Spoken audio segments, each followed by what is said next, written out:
नमो नमः विद्यार्थिनः। तत्र ध्वन्यालोकस्य प्रथमोद्यते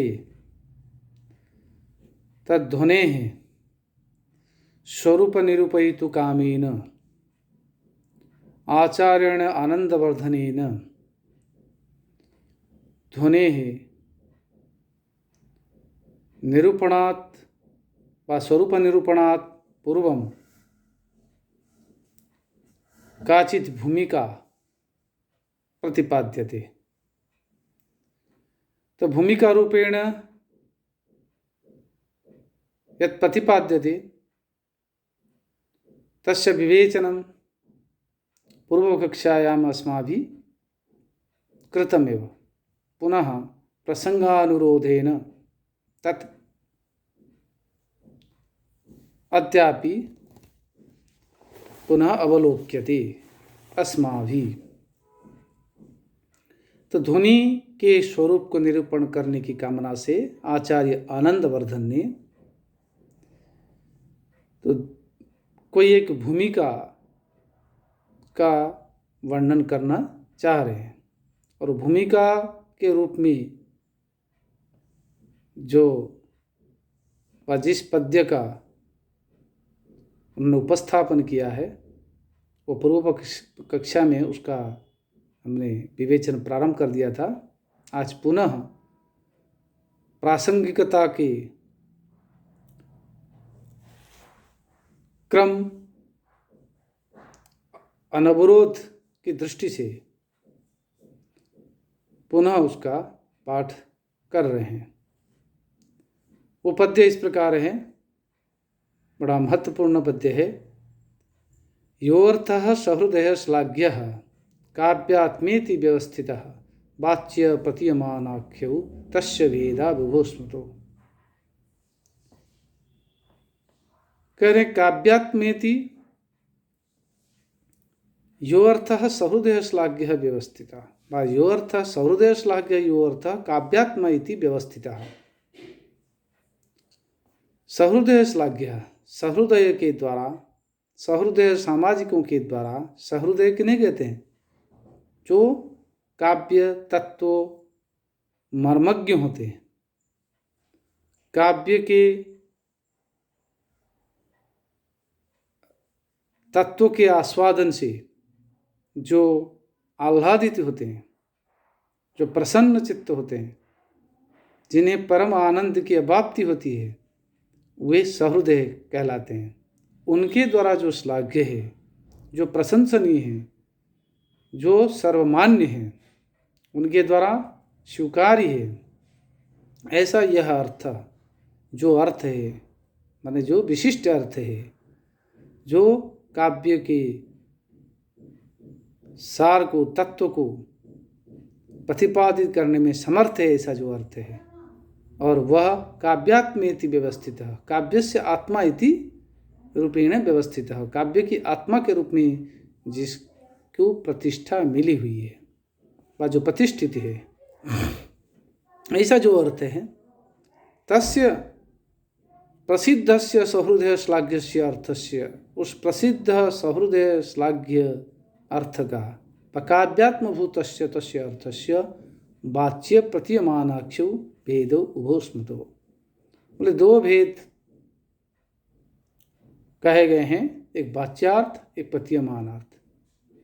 परंतु यही प्रश्न उठता है, हम यहीं रह गए थे, यहीं रुक गए थे, बताया भी था कि वाच्यार्थ और प्रतीयमानार्थ दो भेद आप कह रहे हैं, जो कि काव्य की आत्मा के रूप में प्रसिद्धि प्राप्त जो अर्थ है। यदि काव्य के आत्मा के रूप में वो प्रसिद्धि प्राप्त है, उसमें वाच्यार्थ और प्रतीयमानार्थ दो भेद कैसे कहलाएंगे? इट मीन्स वाच्यार्थ भी क्या काव्य की आत्मा है? तो ये जो प्रश्न उठता है, तब यहाँ इसका समाधान इस प्रकार है कि सामान्य रूप से वो कह रहे हैं अर्थ दो प्रकार के होते हैं, वाच्यार्थ और प्रतीयमानार्थ। और यूं भी उनका कहने का तात्पर्य है कि वाच्य प्रतीयमान कहने का मतलब है भले वाच्यार्थ हो, लेकिन व्यंग्यमूलक भी हो सकता है, क्योंकि सर्वेषां प्रायसोर्थान व्यंजकत्वम अपिष्यते, जो कारिका आचार्य मम्मट ने कहा, उसी के अनुसार वाच्यार्थ भी व्यंग्यार्थ का अवबोधक प्रतिपादक कहलाता है। तो उस रूप में व्यंग्य प्रधान मूलक भी वाच्य अर्थ हो सकता है, लेकिन वो वाच्यार्थ जो अभिधा गम्य अभिधेय केवल वो उनका तात्पर्य नहीं है। यहाँ काव्य के आत्मा के रूप में जो ध्वनि तत्व जिसको कहना चाहेंगे, जो कि काव्य की रस तत्व है, वो जो ध्वनि तत्व है पतीयमान अर्थ है, तो वो भी उसमें अंतर्भुक्त हो ही जाता है। इसको आगे समझाते हुए और कह रहे हैं वृत्ति के रूप में, काव्यस्य ही ललितोचित सन्निवेश चारुणः शरीरस्यैव आत्मा सार रूपतया स्थितः सहृदय श्लाघ्यः यह अर्थः तस्य वाच्यः प्रतीयमानस्य इति दो भेदो। बोले काव्य के ही ललितोपचित सन्निवेश चारुणः, ललितोचित सन्निवेश चारुणः, ललित और उचित सन्निवेश के कारण चारु सुंदर रमणी जो काव्य हो गया है, वे काव्य तब जाकर के सौंदर्य को प्राप्त कर लेता है जब ललित लालित्य एवं औचित्य से युक्त हो। भाई शब्दार्थ शरीरम तावत काव्यम, ये तो कह रहा है, लेकिन काव्य के काव्यत्व केवल सामान्य शब्द और अर्थ से काव्य के आत्मा नहीं होगा। वो शब्द और अर्थ जब ललित लालित्य से युक्त शब्द हो और औचित्य सन्निवेश हो, कहाँ कैसे सन्निवेश हो, अनुचित्य शब्दों का प्रवर्तन काव्य नहीं कहलाएगा, और लालित्य रहित शब्दों का सन्निवेश भी वो अर्थ सही व ध्वनि रूप व प्रतीयमान रूप व व्यंग्य रूप अर्थ व रस रूप अर्थ को प्रतिपादन करने में समर्थ नहीं हो पाएगा। इसलिए लालित्य और औचित्य से युक्त जो शब्द और अर्थ के सन्निवेश से जो रमणीय होता काव्य, उस काव्य के शरीरस्य आत्मा इव, जैसे शरीर में आत्मा क्या है, निचोड़ है, सार है, बिना आत्म तत्व के शरीर ही नहीं है। शरीर क्या रहेगा, मुतपिंड हो जाएगा। उसको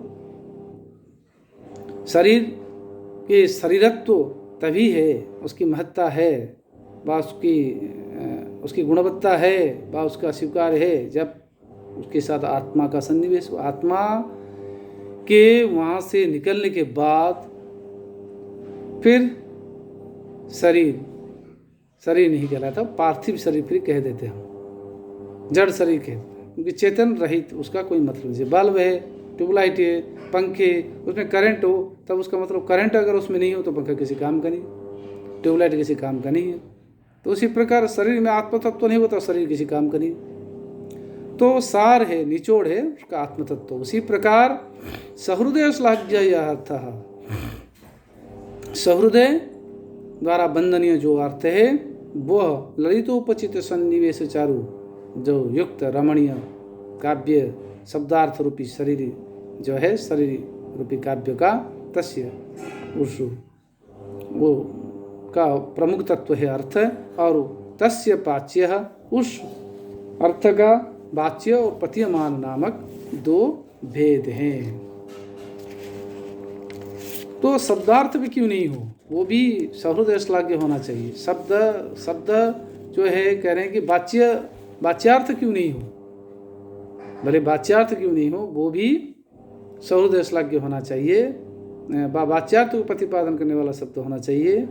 वाच्यार्थ प्रतीयमान अर्थ, पहले वाच्यार्थ तो आएगा, बाद में वाच्यार्थ माना आएगा। ये आगे कहने वाले हैं कि यहाँ जो वाच्य प्रतीयमान से कहने का मतलब है उस सहृदय श्लाघ्य के, क्योंकि वाच्यार्थ के प्रति भी यत्नमान होना पड़ेगा प्रतीयमान अर्थ को बोध करने के लिए।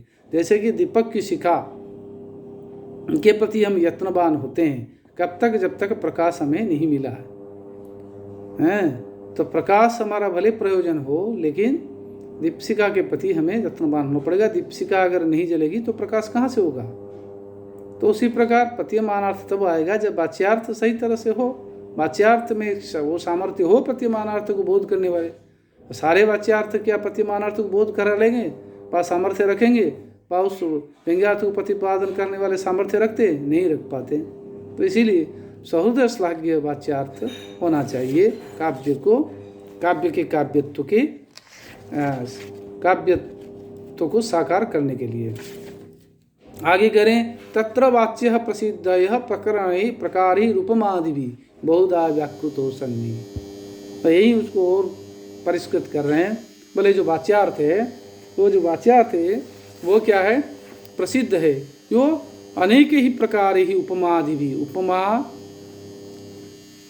और उत्प्रेक्षा, अतिशयोक्ति, व्यतिरेक, निदर्शना, दृष्टांत, प्रतिवस्तुपमा, अनन्वय आदि आदि, बोले अनेक प्रकार की जो अर्थालंकार है उनके माध्यम से बहुधा व्याकृत अन्य ही दूसरे आचार्यों के द्वारा अनेक प्रकार से, आलंकारिकों के द्वारा अनेक प्रकार से उसकी व्याख्या की गई है।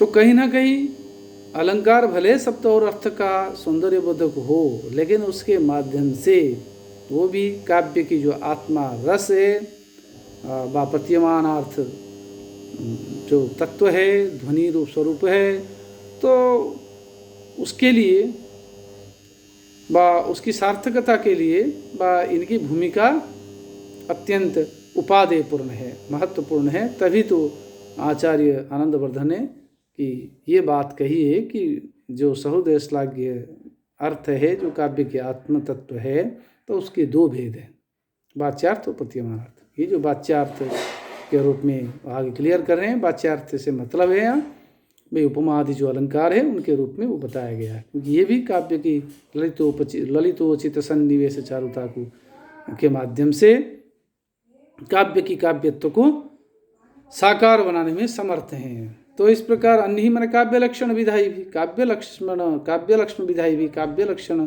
प्रतिपादन व काव्य लक्षण को निर्माण करने वाले काव्य शास्त्रियों के द्वारा, आचार्यों के द्वारा, अलंकारिकों के द्वारा अनेक प्रकार कहा गया। ततः नेह प्रतन्यते।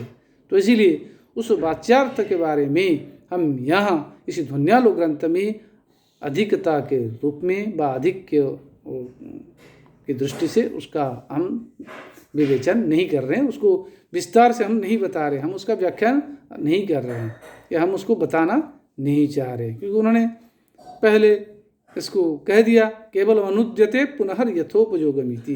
केवल हमने अनुदित किया है, यहाँ केवल हमने उसको इस रूप में उपस्थापित किया है, क्योंकि फिर केवल उपयोग के अनुसार, आवश्यकता के अनुसार, क्योंकि ये इसकी उपयोगिता है काव्य में बता दिया, क्योंकि ये हमारा विषय नहीं है, क्योंकि ये कहीं नवीन विषय नहीं है, इसके बारे में बहुत सारा विवेचन हो चुका है और ये प्रतिष्ठा को प्राप्त कर चुका है वाच्यार्थ।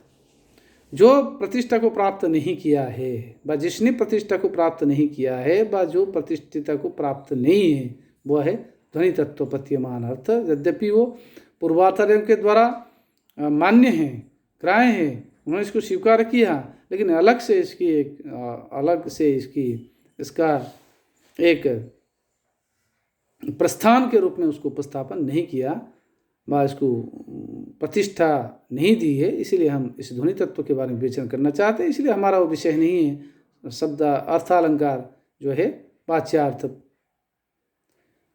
को प्रतिष्ठित देने वाला, वाच्यार्थ को द्योतित करने वाले जो उपमादि अलंकार, इनका हम विवेचन यहाँ नहीं करेंगे। तो इस प्रकार कह करके आगे पुनः अपने विषय पर आ जाते हैं, ध्वनि तत्व पर, जो कि प्रतीयमान अर्थ। दूसरा जो भेद है काव्य के आत्मरूप में व्यवस्थित सहोदय श्लाघ्य अर्थ के जो दूसरा भेद है, वाच्यार्थ के अतिरिक्त जो दूसरा भेद है वो प्रतीयमान अर्थ, उसके बारे में वर्णन करते हुए आचार्य आनंदवर्धन कहते हैं। प्रतीयमानं पुनरन्यदेवा वस्त्वस्ति वाणीषु महाकवीनां यत्तत् प्रसिद्धावयवातिरिक्तं विभाति लावण्य विमांगनासु। संधि विषय देख लीजिए। पुनः धन अन्यत धन एव पुनरन्य देव, वस्तु धन अस्ति वस्तु अस्ति, यत् तत् यत् धन तत् धन प्रसिद्धावयवातिरिक्तम यत् तत् प्रसिद्धावयवातिरिक्तम लावण्यम धन इव धनंगनासु लावण्यम इवांगनासु। अन्वयः प्रतीयमानं पुनः अन्यदेव वस्तु अस्ति। कहाँ कुत्र अस्ति? न महाकवीनां वाणीषु, महाकवीनां वाणीषु प्रतीयमानं पुनः अन्यदेव वस्तु अस्ति। यत्तत् लावण्यनासु तत्तत् प्रसिद्धः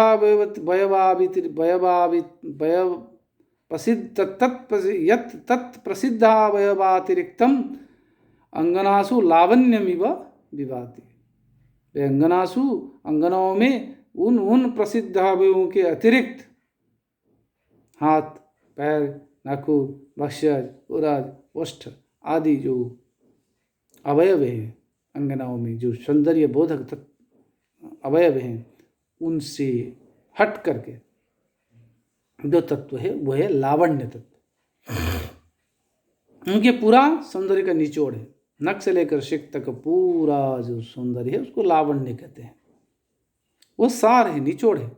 जिस तरह उसी प्रकार महाकवि नाम वाणीषु, महाकवियों के वाणियों में, वाल्मीकि, कालिदास आदि जो बड़े बड़े कवि हैं, सारस्वत सिद्ध कवि हैं, नैसर्गिक प्रतिभावान कवि हैं, जन्म सिद्ध कवि हैं, ऐश्वरिक आशीर्वाद प्राप्त कवि हैं, तो उन कवियों के, उन महाकवियों के वाणी में, माने महाकवियों की वाणी क्या? महाकाव्य। उनका वचन क्या है?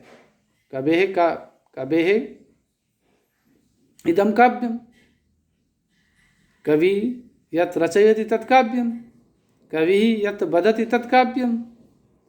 कवे किं वदति? कवि यां वाणीं वदति। किं कां वाणीं वदति? काव्य स्वरूपां वाणीं वदति। तत्काव्य रूपा जो वाणी है, उस वाणी में प्रतीयमानं पुनः अन्यदेव वस्तु अस्ति। प्रतीयमान नामक फिर एक दूसरा कोई वस्तु है।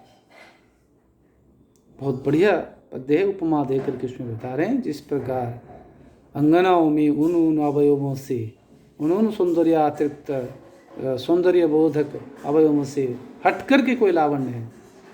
भले ही महाकवियों के वाणियों में उपमा आदि अनेक अलंकार हैं, जो कि वाच्यार्थ जिसको बोलते हैं, सहृदय प्रसिद्धि प्राप्त हैं, परंतु उनसे हटकर कोई एक दूसरा अर्थ है, वह है प्रतीयमान अर्थ है। प्रतीयमान नामक वस्तु है जो कि प्रसिद्ध है। उसको समझाते हुए और कह रहे हैं, प्रतीयमानं पुनः अन्यदेव वाच्यार्थ वस्तु अस्ति। प्रतीयमान नामक दूसरा जो है वाच्यार्थ से अलग है, जो कि महाकवि नाम वाणीषु, महाकवियों के वाणी में है। सामान्य कवियों में नहीं है, कवियों की वाणी में नहीं है, इसलिए महाकवियों के वाणी में वो प्रतीयमान अर्थ है। प्रतीयमान अर्थ को बोधित करने वाला, प्रतीयमान अर्थ को काव्य में काव्यत्व के रूप में धारित करने वाला जो है वो महाकवि कहलाएगा। मीन्स जो कि ध्वनि तत्व को विशेष रूप से के काव्य की अंगी काव्य के आत्मतत्व के रूप में प्रतिस्थापित कर पाने वाला जो कवि है वो महाकवि कहलाता है। महाकवियों वाणी में ही वो प्रतीयमान नाम पुनः दूसरा वस्तु है। या तत् सहृदय सुप्रसिद्धम प्रसिद्धे भी अलंकृतेभ्य पतितेभ्य वावेभ्य व्यतिरिक्तत्वेन प्रकाशने लावण्यमिव अंगनासु। बोले अंगनासु लावण्यमिव, अंगनाओं में लावण्य की तरह वो सहृदय सुप्रसिद्ध जो प्रसिद्ध है, और प्रसिद्ध अलंकृतेभ्य, प्रसिद्ध जो अलंकृत, प्रथितेभ्य वेभ्य जो अलंकृत प्रथित योग्य जो अर्थालंकार आदि उनसे व्यतिरिक्त तत्वेन अलग होकर के, जो कि अंगनाओं के लावण्य की तरह जो प्रकाशित होता है, वह है क्या है? प्रतीयमानार्थ है। और यथा ही अंगनासु लावण्यम पृथंग निर्वण्यमानम, जैसे ही अंगनाओं में लावण्य अलग ही कुछ हटकर के दिखाई देने वाला तत्व है, वह अलग से हटकर ही विवेचनीय विषय है। उसी प्रकार, क्योंकि कैसा ना निखिलावयव व्यतिरेकी किमपि अन्यदेव सहृदयलोचनामृतम तत्पंतरम तद्वेद एवं स्वर्थः। बोले अन्य समस्त जो सौंदर्य बोधक अवयवों से हटकर है, उसी प्रकार सहृदयलोचनामृतम, सहृदयलोचन को अमृत प्रदान करने वाली, सहृदय आँखों के अमृत वर्षा करने वाला तत्वांतरम दूसरा तत्व है, तद्वदेव स्वर्थः, उसी प्रकार वही प्रतीयमान अर्थ है। तो इस प्रकार प्रतीयमान अर्थ को उन्होंने वाच्यार्थ जो अनेक प्रकार के उपमादि अलंकार के रूप में पर्यवसित है, सहृदय प्रतिष्ठित हैं, फिर भी उनसे हट करके सहृदय लोचन को सुधावर्षण करने वाला जो तत्व है वो है प्रतीयमान अर्थ है। वो प्रतीयमान अर्थ कहाँ है? ना महाकवियों के वाणी में, अर्थात महाकाव्यों में वह प्रतिष्ठित है, प्रतिष्ठा को प्राप्त है, ऐसे उस प्रतीयमानार्थ नामक ध्वनि के बारे में हम विवेचन करना चाहेंगे। विद्यार्थियों, आज हम यही आज के व्याख्यान को विराम देते हैं। पुनः अग्रिम कक्षा में इसको जारी रखेंगे। धन्यवाद।